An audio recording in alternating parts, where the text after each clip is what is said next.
Hello welcome to my channel. ఈరోజు మన ఛానల్లో చూపించేసేది గుమ్మడికాయ దప్పలు అనమాట. అంటే ఏంటంటే గుమ్మడికాయ పులుసు. సో దీనికోసం ముందుగా గుమ్మడికాయని అయితే కట్ చేసుకోవాలి. అలా పగలగొట్టిందాన్ని నేనైతే కట్ చేసి డైరెక్ట్ కట్ చేయకూడదు అంటారు, జెంట్స్తో పగలగొట్టాలంటారు. సో అలా పగలగొట్టించి నేనైతే కట్ చేసి ముక్కలు తీసేసుకున్నా. ఇది కొంచెం లేతకాయ కాబట్టి ఓన్లీ పిక్కల వరకు తీసుకుని లోపల ఉన్నది గుంజులా ఉంది కదా అది ఉంచవచ్చు. లేదు అంటే పెద్దదైతే అవి కూడా తీసేస్తాం, పీచులాగా ఉంటాయి. సో దీన్ని నేను ఏదైతే కుక్ చేయాలనుకున్నా అదే బౌల్లో ఆ ముక్కలు వేసేసుకున్న, వాష్ చేసుకుని, అలాగే ఆనియన్స్ కొంచెం పెద్దగా కట్ చేసిన ఆనియన్స్, ఇవేంటంటే వెజ్జెస్ అన్నీ వేసుకోవాలండి. అలాగే స్లిట్ చేసిన పచ్చిమిర్చి, వంకాయలు కూడా స్లిట్ చేసి పొడవుగా కట్ చేసిన వంకాయలు, కొన్ని క్యారెట్ ముక్కలు వేసేసాను. అలాగే కొన్ని టమాటా ముక్కలు కూడా వేసేసాను.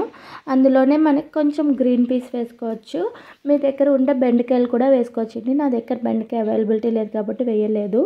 ఉంటే కొంచెం ములక్కాయ కూడా వేసుకోవచ్చు అనమాట. అందులోనే నేను కరివేపాకు, మెంతులు, జీలకర్ర, అలాగే ఉప్పు, కారం, పసుపు 3 కూడా వేసేసాను అనమాట సరిపడా.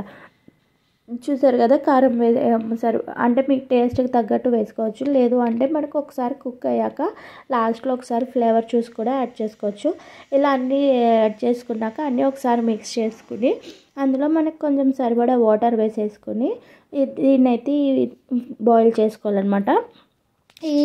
ఈ ముక్కలు బాయిల్ చేసుకోవాలి. చాలా టేస్ట్ బాగుంటుందండి. హెల్త్కి కూడా చాలా మంచిది. అప్పుడప్పుడు తినచ్చు. రెగ్యులర్గా తింటే వాతం చేస్తుంది అంటారు, కానీ గుమ్మడికాయ అప్పుడప్పుడు చాలా మంచిది. గుమ్మడికాయ వల్ల చాలా హెల్త్ బెనిఫిట్స్ అయితే ఉన్నాయన్నమాట. సో అప్పుడప్పుడు అంటే మనకి ఇది సీజనల్గా దొరికేదే కాబట్టి ఈ సీజన్లో వస్తుంది కాబట్టి మీరైతే ఖచ్చితంగా ట్రై చేయండి. ఈ ముక్కలు ఉడికేలోపు మనం చింతపండు అయితే కొంచెం తీసుకుని నానబెట్టేసుకున్నాం. మీరు ఎక్కువ తింటాను అంటే ఎక్కువ వేసుకోవచ్చు. చింతపండు ఎక్కువ వేసినప్పుడు టమాటో ఎక్కువ వేయక్కర్లేదు. నేను టమాటో వేయకపోయినా బాగానే ఉంటుంది. నేను ఏంటంటే చింతపండు తక్కువ వేస్తాను అనేసి టమాటో వేస్తాను. చింతపండు వేయడం వల్ల ఏంటంటే గ్యాస్ట్రిక్ స్టార్ట్ అవుతుంది అనేసి చెప్పి నేను తక్కువ వేసి టమాటో వేసాను అనమాట. సో అవి ముక్కలు అయితే ఉడుకుతున్నాయి. లోపు చింతపండు రసం తీసుకుని నేనైతే అందులో వేసేసుకున్నాను ఆ ఉడికే రసంలో. ఎందుకంటే ఫస్ట్ చింతపండు వేయడం వల్ల మనకి ముక్కలు అనేవి సరిగా కుక్ అవ్వవు అనమాట. అందుకని చెప్పేసి నేను ముక్కలు కుక్ అయ్యాకనే చింతపండు రసం వేసాను. అలాగే బెల్లం పొడి కూడా వేయాలి, కంపల్సరీ బెల్లం పొడి వేయాలండి. మిగతా పులుసుల్లో వేసినా వేయకపోయినా గుమ్మడికాయకి వేయాలి. ఎందుకంటే మనం గుమ్మడికాయ తొక్కతో సహా వండుతాం కదా, లోపలిది స్వీట్గా ఉన్న పైన తొక్క అనేది వగరుగా ఉంటుంది. సో బెల్లం వేయడం వల్ల ఏంటంటే అది కూడా చాలా టేస్టీగా వస్తుంది అనమాట. సో కంపల్సరీ బెల్లం వేయాలి. ఇప్పుడు ఏమన్నా ఫ్లేవర్స్ ఏమన్నా తక్కువైతే టేస్ట్ చూసి ఒకసారి ఏమన్నా తక్కువైంది అంటే కనుక కొంచెం మీకు ఏది సాల్ట్ అది ఏమన్నా తక్కువైనా వేసుకోవచ్చు అనమాట.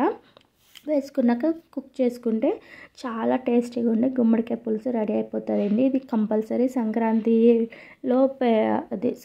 రోజున అయితే కంపల్సరీ ఆంధ్ర సైడ్ అందరూ వండుకుంటారనమాట. గుమ్మడికాయ పులుసు, గుమ్మడికాయ దప్పలం అంటారు. సో టేస్ట్ అయితే అద్దరిపోయింది. లేత గుమ్మడికాయ అయితే చాలా బాగుంది. మీరు కూడా ట్రై చేయండి రెసిపీని. Thank you so much for watching. Thank you.